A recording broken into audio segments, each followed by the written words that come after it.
action. Hi everyone, welcome to AIS Week and welcome especially to our presentation on passion projects and how to construct and design learning experiences that keep inquiry at the center. You have three hosts today. I'm Maddie Shepard, a JCPS Deeper Learning Resource Teacher. I'm Cheryl Bibby, a JCPS Deeper Learning Resource Teacher.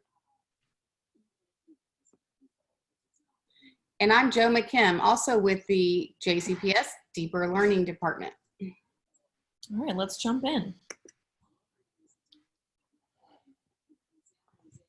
So passion projects are really just a way for you to let students have some say and some choice and to decide what they're going to learn about. It really started with Google when they decided to let their employees on Fridays work on whatever they wanted to. So it also became known as 20% time because that was 20% of their work week. And during that time, lots of things were invented, lots of things were created, and that morphed into what a lot of schools are now calling Genius Hour, where students get an hour a week during the course of study. So if they have 5 days a week of an hour of study, 1 hour a week, 20% time would be geared towards inquiry into topics that they were interested in and working on projects that they wanted to create. The heart of passion projects is inquiry, that students are curious and asking questions. It's not enough for us as adults to ask questions that we think are relevant and meaningful and matter to kids. We need to let our students ask the questions. What are they wanting to learn about right now? And let them go and explore. So how can we leverage the innate curiosity of students to also teach our content standards that we know we have to teach, as well as our success skills and other competencies and dispositions that we know students need to move out into the workforce? And how do we do that remotely during NTI?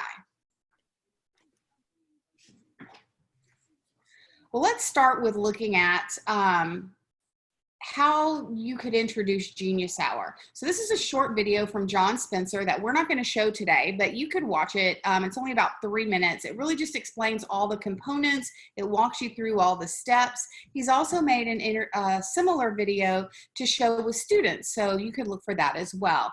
It'd be a quick video that you could link into your Google Classroom to launch and introduce the idea of Genius Hour or an inquiry project. Now, I know what you're thinking. Kids having choice, pursuing their passions. It sounds like it could be a free-for-all, but it's not.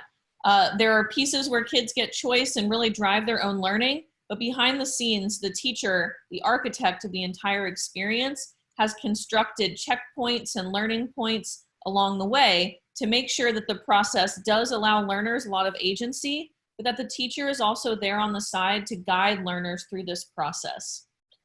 We have here linked into the slide deck that you'll have access to is a passion project template. We'll see a few screenshots from that template throughout this presentation. They'll always have kind of a blue tint, but this template is just designed to help kids stay on track, to help them manage their project, to help them stay organized, and an opportunity for teachers to check in with kids along the process. This template might not work for you, and that's fine. The big piece here is that you have some kind of organizational task and some kind of way for learners to track their progress, know what's coming next, and check in with the teacher. The general structure of passion projects has 6 steps. Here we see that it's divided into weeks, which we might do, in a traditional in-person scenario, but the weeks don't necessarily have to be beholden to that amount of time. Think about these as phases, and that way learners can move through the phases at the pace that works for them.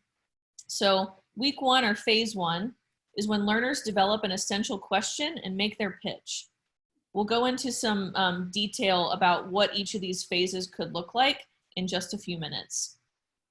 After learners develop their essential question and really frame their project and make the pitch to the teacher, the next piece is to begin research. After the research phase, learners synthesize their research and put it all together and begin to write some kind of writing piece. Informational pieces tend to work really well as persuasive or opinion pieces. The big piece here, lots of pieces. The big piece here is that learners are writing. There will be lots of products that learners will craft throughout the process, but one of them should always be writing. Weeks 4 and 5, learners are given time to develop their products. Now that means the essay, the writing piece, of course, but it also means their visual product and their presentation so they can share their learning with the teacher, their peers, and other stakeholders. As teachers, we could always use more time to develop the things that we see in our mind's eye, and giving kids 2 weeks here or 2 pieces of this phase is a really great way to make sure kids have time to put the quality into the project and the product that we want to see. And then finally, week 6 or phase 6 is when learners make their presentations and share their learning, but also reflect on the process and think about what they might do differently in order to keep growing. Again, this structure can be replicated through NTI. We'll show you some examples of what this could look like, as long as teachers have plans to support and coach along the way. These don't have to be weeks, they can be phases, however you'd like to structure this experience. And again, not a free-for-all, not even during NTI. Okay, so getting started. The first thing you want to think about is your students, and knowing that your students may have a difficult time coming up with or generating thoughts about what they're actually passionate about. You have to offer a little guidance for that. So one of the things that you can use for guidance is the bracket challenge. And if any of you are knowledgeable about college sports, you know what we mean by bracket. It's a way of helping your students to develop some ideas and come down to the final 4 and then choosing their final idea that they're going to create a project around. So same way with the college sports, they're going to be generating ideas, they're going to kind of number them, have discussion about them with some of their classmates, think about what they know most about a topic or what they want to learn about the topic, so that they're coming down to the champion, the one that will turn into a project. We do have an embedded resource here. What you see is a Google Sheet that's been turned into kind of like an automated bracket. And to access or use that, you can simply click the link in the top right corner. And then here are some websites to help those students generate some ideas. We know kids don't realize that the things that they love can turn into a project. So they do need some help from time to time to think about, where can I get ideas? Where do I wonder? What do I already know? And these websites will help them to do that. Another great way to help your students spark some interest or to find out what they're passionate about is through picture books. If you want to get them going and get some ideas moving in the classroom, some of the books like What Do You Do with a Problem?, The Most Magnificent Thing, these titles kind of spark the interest and get kids thinking about, hey, maybe I can be a collaborator, or maybe I can be a innovator, and it gets them thinking about things they want to try. So if you'll click on the picture book list, I just attached a few books here that generally just spark interest. You can see there's just a Genius Hour book list. There's plenty of titles there. You may even be able to find these titles that are read aloud, maybe on YouTube, so that now kids are thinking, okay, now I'm starting to look at someone who's being an engineer, or I'm getting ideas about an architect and maybe I want to build something. So these books are just titles that will help you to do that. I'm sure there are plenty others. That's just the one that I found and attached to the slide deck. Also, in my classroom, I always had a wonder wall. You always want kids to have an opportunity to wonder and question.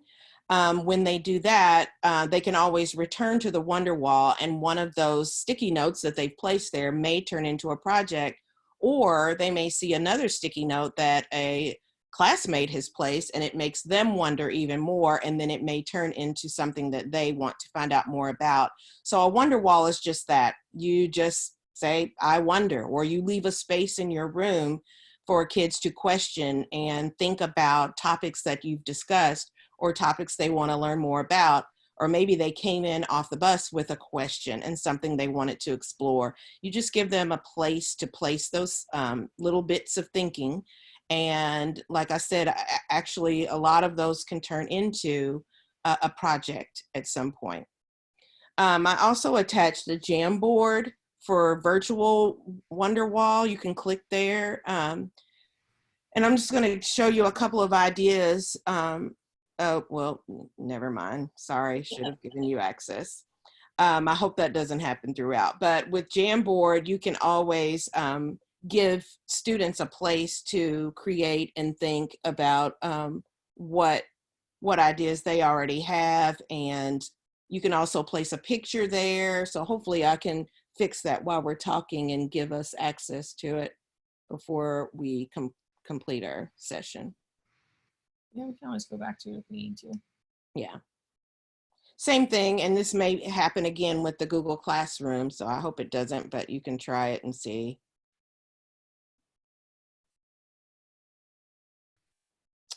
Sorry. I'm not sure what I did there that I didn't do, but I'll fix that. So anyway, same thing with the Google Classroom. You can always put spaces in there for kids to wonder. Some teachers use their stream in the classroom for a place for kids to question and ask questions of each other. You could also use that as a wonder place as well. And then making sure that even in your Google Classroom, you can attach Jamboard and use it there. And, you know, kids can have opportunities to just explore their thinking. I'm going to try to fix that while we're talking. All right, so let's dig in. So students have had opportunities to wonder and to imagine and to do some research. They maybe have even used our new Gale resource to dig into what videos and podcasts and images and texts are out there on the topic of their interest. But now it's time to turn that into a really good research question. They've explored and found their interest, but they have to really design a research question. And it's important at this point to really talk to students about what's the difference between a thick question, a really solid question, an open-ended question that doesn't have an automatic answer, versus a thin question, something that's yes or no, that has one flat answer. Oftentimes, thin questions are those that are Googleable. So this is a good learning opportunity, whatever grade kids are in, K through 12, they all need conversations around how to choose a question that they can't just find the answer for on Google. And then they have to talk about why that question is an important one for them to study right now. So they're basically preparing to give you, as the teacher, a pitch to say, this is what I want to learn, this is how I plan to go about learning it, and this is how I plan to show you that I've learned something. And again, when we're talking about learning, they're researching and learning, and they've got this question on whatever topic it is that they've decided on. But you could, as the teacher, say, you can choose your topic within these parameters. So maybe you're saying you must choose something that has to do with the environment or ecology, because that's the science unit we're on. What are you interested in around that theme? And then students go from there. So again, think about how you're bringing your content into their interests, their desires, and still allowing them to have that freedom and autonomy. Also, if they choose something that is totally free, you don't ask them to connect to your content. Ask them, how is this in this pitch? How are they connecting it to your content? Maybe you have a student who wants to study, how did somebody become so great at whatever, and it has nothing to do with science.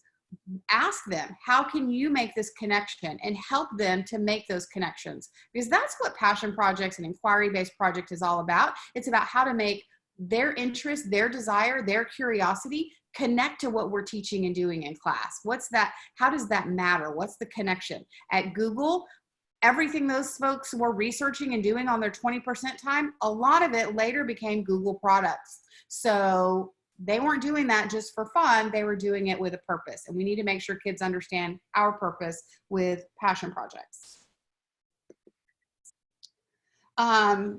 Again, it's important that we're supporting learners along the way. So you may want to give them a graphic organizer or something like that to draft their pitch. What should be in it?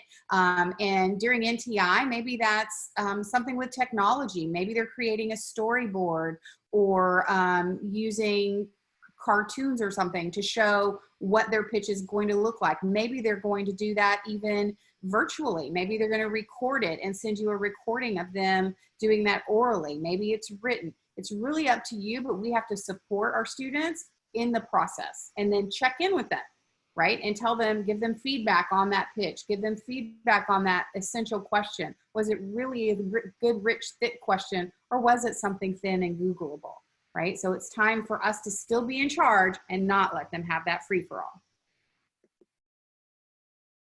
Again, this goes back to that template that Maddie referenced earlier. We're not going to spend a lot of time on these. Just know that they are in that template for our, it would be something you could share with students. They would be able to type in here. It gives them some instructions and then some questions and things for them to type in their answers into it. And again, so there's the place where students would type in what their question is, what supporting questions they may have, and notice the big box at the bottom. That's probably one of the more important pieces, I think, is asking students, which content area do you think your passion project is going to connect with? And how do you think that would work? And if they're connecting to a content that isn't yours, I'm an ELA teacher, but if my students say, hey, I think this connects more with science or social studies or my health science class, I'm going to say, okay, could you go talk to your teacher about that? Which standards are you working on in that class that connect to this topic? And come back and tell me about that. So again, teachers checking in, teacher is monitoring, but students are in charge. And again, just more of that template that you can use or not use as you see fit. Phase 2 is the research phase. After learners have decided what they're passionate about, have constructed their guiding or essential question to help frame their project and frame their research, and gotten some feedback from teachers, maybe even started to fill out a template to help them kind of keep things organized and stay focused along the way, then we come to research. So this is an opportunity for a lot of things to happen. First, this is a great opportunity for teachers to do mini lessons on how to do research, how to record thinking, how to quote from the text, how to read critically and look for biases in research. There's lots of opportunities for lessons here. This is also a great time for learners to really dig in and really take ownership of the project as they start to do their research. Here on the right, we see just a really simple, kind of concept map, ways that kids can capture new information. But it's a great idea to offer some kind of organizational task that they can share with their peers and the teacher to get feedback on. Organizational tasks that include places for learners to capture where their research came from, a synthesis or a paraphrasing of new information, just to help them kind of decipher it and retain it. And then maybe a place for them to capture any new thinking, change thinking, or affirm thinking about their passion topic. But again, it's really important to support learners in offering organizational tasks so that they're able to organize their thinking as they're doing their research. It's also important, Maddie, that during NTI, while everyone's stuck at home, that some of the resources and research that students are doing may be conversations with people in their family or in their home. Or if we're talking about high school students, it may be conversations that they're having with coworkers at their place of employment. Or I know a lot of students that I run into that work at Kroger, they may be talking to all kinds of experts in all kinds of fields in their workplace. And so those things can be captured as part of their research as well. It's important that we keep in mind where our students are right now during NTI and what's accessible and available to them, and appreciate that, and not require things that aren't equitable across for all of our students. Absolutely. This is, the same template that we've shown some screenshots of before. These are just some places for learners to capture their research. Step 3 is for learners to start to synthesize their research and begin turning that into a writing piece, whether that be an informative piece, informing stakeholders and peers and teachers about what they've learned, or maybe they're taking a position on an issue that they've researched and writing an argumentative opinion or persuasive piece. Again, there's huge opportunity here for lessons. There's lessons on making a claim, on supporting that claim with evidence, on using the research and examples from previous phases to support their claim, on bringing it all together into a thoughtful conclusion. There are lots and lots of ways for teachers to wrap content around these passion project experiences. But it doesn't mean that the lessons have to be, specifically ELA lessons. If the learners are writing a lab report, maybe the science teacher offers many lessons on what writing looks like in a science context. So there are lots of opportunities for teachers of all kinds to offer many lessons to support learners during this writing phase. You might also offer a playlist of lessons for learners to move through at their own pace. And because we're in NTI, these lessons can be recorded and asynchronous. Just make sure that you're checking in with learners as they're accessing and engaging with these lessons and writing their pieces so that they have plenty of opportunity for feedback. These are just some examples of ways for learners to access new learning that would help support them in their path. So this could potentially be a graphic that you share with learners, with all of these being mini lessons on how to start their writing piece. Similarly, you could offer an organizational task that helps learners organize their thinking in this kind of draft. Maybe this works for you, maybe it doesn't. You might offer some self-paced slide decks or videos or other ways for learners to access learning on how to support them in their writing. This is just an example of citing. Okay, now we're into weeks 4 and 5, and we want kids to start thinking about how they're going to present or what product they're going to make. The presentation depends on the product. If the student has chosen to do a cooking show, then you may want them making a movie or a video of some sort, and that is their presentation. If they're showing some findings of some kind of scientific research that they've studied, then you may want it on a trifold board so that they have their evidence and more like a science fair kind of look. That's a possibility. But we know kids like to use Google Slides, Prezis, iMovies, anything that they are comfortable with, or maybe that's part of their learning as well. They want to try some new way of presenting. So we want all of those to be offered. And if you click, I think you show some different ways. Yeah, do you, okay. So I have to move us out of the way. And then let the kids decide. Let them decide how they're going to show it. You can offer some ideas, but the choice should be theirs. There's a video that is actually next, but it's about the jungle tiger. And if you flip to that, it just shows a little bit about, and I don't think we're going to watch it, but you can go back again. It just kind of talks about the zoo tiger and the jungle tiger. And it's all about taking risks and making sure that kids feel like, don't play it safe. Don't be the zoo tiger and play it safe and make it easy. Go for it. And, try to go a little extra, try something new, take a risk, and, go from there. But allowing the kids to make their own choices about how they want to share is huge. We want their voice. We want it to be their choice on how they show their passion project. And again, we won't watch this video, but it's a great one to show kids just to get them thinking about how to choose something they might not have thought about that might challenge them, because they're going to learn more through challenging situations than they would choosing something that they're, you know, really comfortable with. So now we're to the action plan, and basically it's going back through all that they've worked on. But the good thing about an action plan is it's going to allow you to sign off, or an advisor to sign off on all the steps that the student has taken to complete their project. Like we said, it's not a free-for-all. These steps along the way and the initials of an adult, either the main teacher, the advisory teacher, whatever you decide in your building, that will keep it from being a free-for-all. That helps the students to stay focused, to complete their projects, to make sure they have all the resources they need. It allows them to have a timeline, and they know that someone's checking behind them and making sure that those pieces are completed.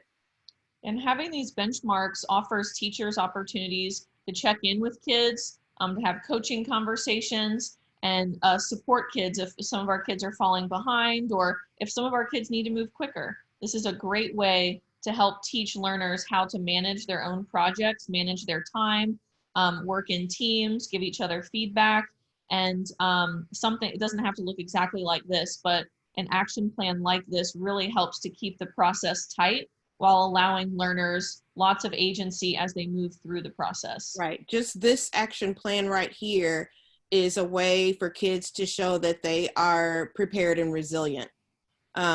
This shows the preparedness, and if kids are working through this, they will show that, you know, they had some issues along the way. Just this form right here can really help a kid to show that they're prepared and resilient.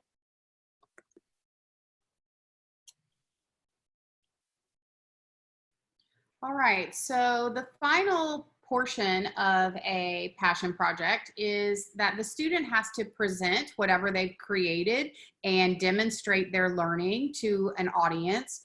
Ideally, they would be demonstrating their learning and sharing their product with an audience that is outside the realms of your classroom. So more than just their peers in your class, and more than just you. We really would like for them to invite, if they experts or family members or community members, to hear what they've learned and give them feedback on their work, and encourage them to continue and learn more and do more.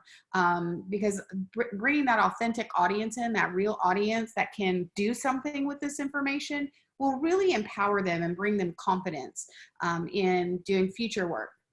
But it's also important that students are reflecting on how they're learning, how they learned through the process, what worked for them, what didn't, and discussing their growth along the way, not just in the content work. Like they've maybe learned a lot about advocacy plans. They've learned a lot about how to organize their peers to advocate for something that they need or want to change their world or their community. But what if they learned about themselves? And what if they learned about how they learn? And what if they learned about who they are in relation to our JCPS success skills, our backpack skills? Does this connect with any of those 5 success skills? Maybe all of them, and in what way? And how does it show their growth in those areas? How might they include it in their digital backpack for consideration in their defense in 5th or 8th or 12th grade? So there's a lot for students to do here in this last portion of a passion project. They need to have a product, they need to present to an audience, and they need to reflect and get and give themselves feedback and get feedback from others.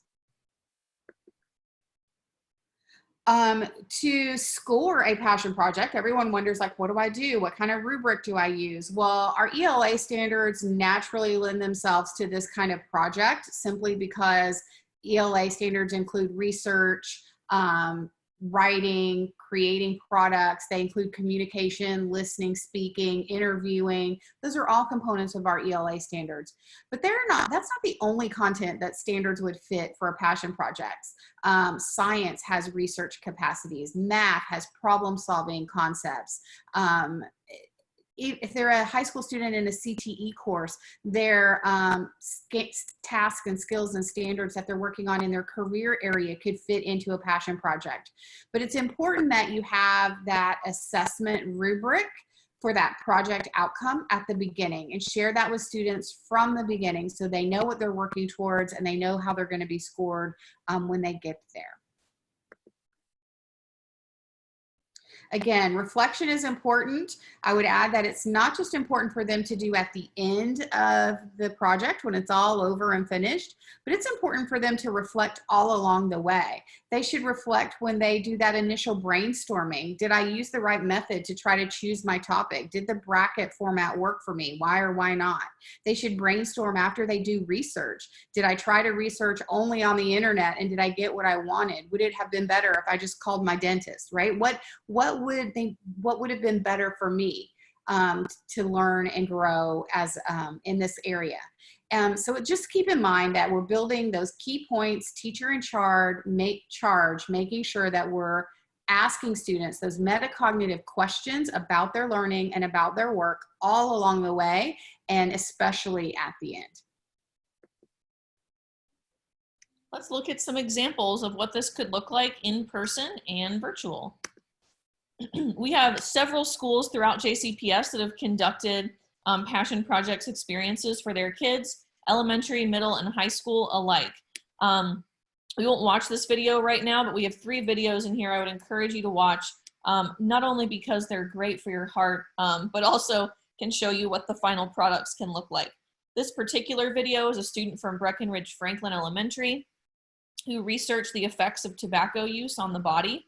I believe her mom was a smoker, and so this was something that she was particularly passionate about.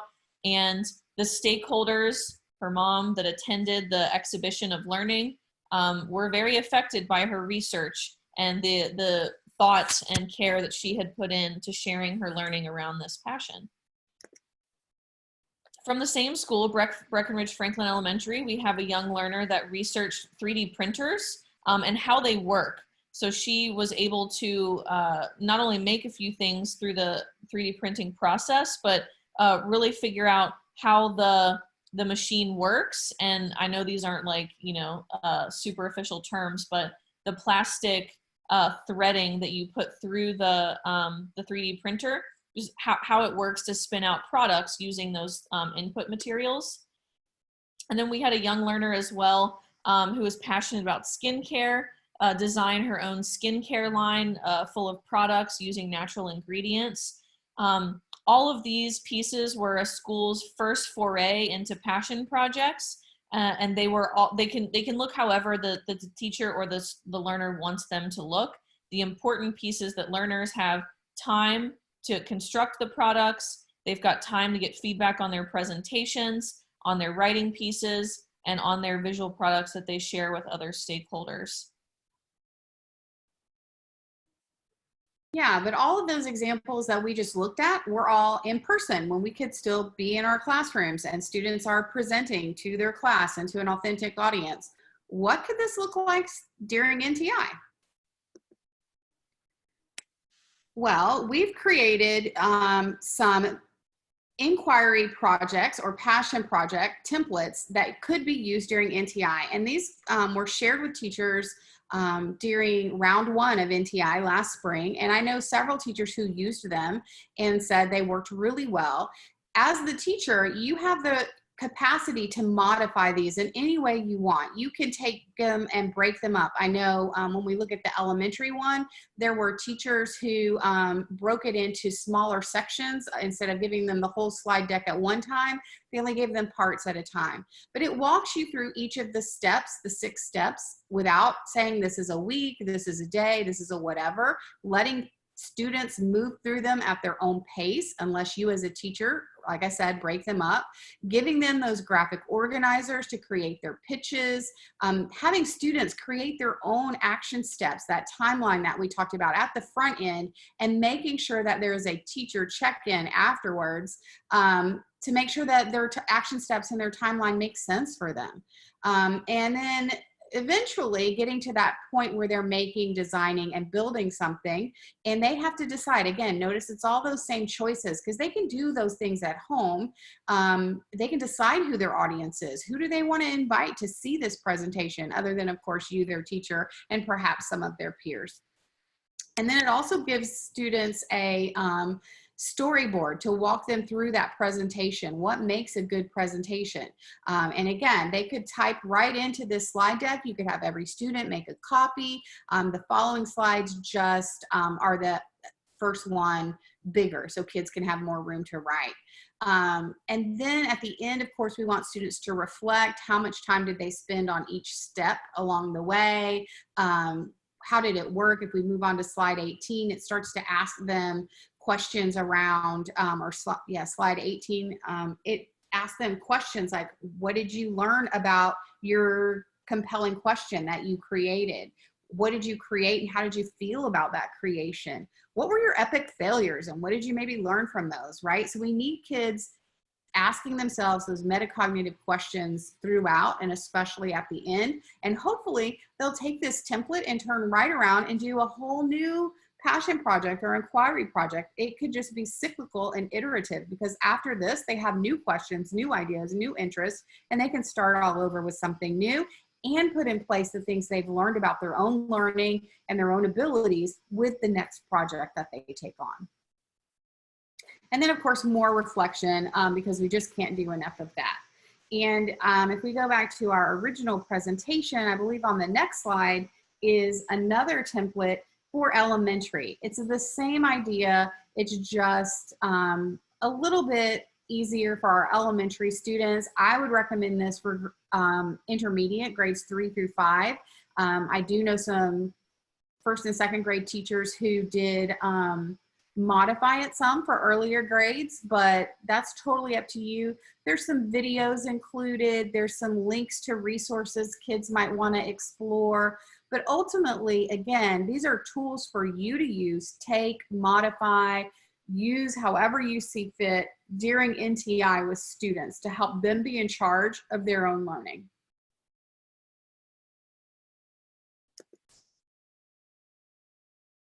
All right, folks, that's our show.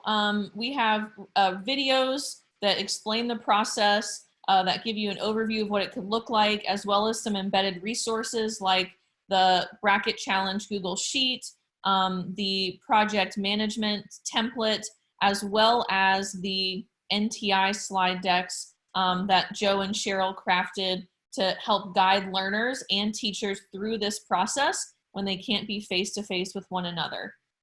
We have lots of things embedded throughout, so definitely look through the slide deck and pick and choose things that you want to use, make copies, and like Joe said, make them meet your needs. We're here to help. We love to co-design, co-brainstorm, and co-develop with you. By clicking our names, you'll have access to all of our emails and can shoot us an email so we can meet with you via Zoom to dream up something awesome for your kids. You can also find us on Twitter, share something with us. We're always sharing cool things on Twitter as well. We know that JCPS loves the Twitter, so we wanted to offer you multiple ways to contact us. And again, we are here to help, and we love to help co-design with you. Yep. And I think I've changed the settings now. Sorry about that, but you should be able to view the Jamboard and things like that. So if you can't email me, I think I changed it. I hope I changed it. Yeah. Let's see. Yes. Looks like I did. Yes. So you have access to some of these. Like I was saying, this is just one way to get kids to wonder and to think, maybe posting pictures and allowing them to think about them, and then looking at some of the sticky notes that they post, which may lead to a project. For example, one says, you know, do they have chalk that lasts after a rain? Is there any way to preserve it or save it? Maybe some kid wants to look into creating something like this, or they want to look into how chalk works and how it can be preserved or saved during rain. So you do have access to those things now. And like Cheryl said earlier, Jamboard is in the Google Suite. It's free to use. You can integrate it into your Google Classroom. Teachers love it, kids love it. It's an awesome way to do a digital wonder wall during NTI. All right. Thanks, guys. Have a great AIS week.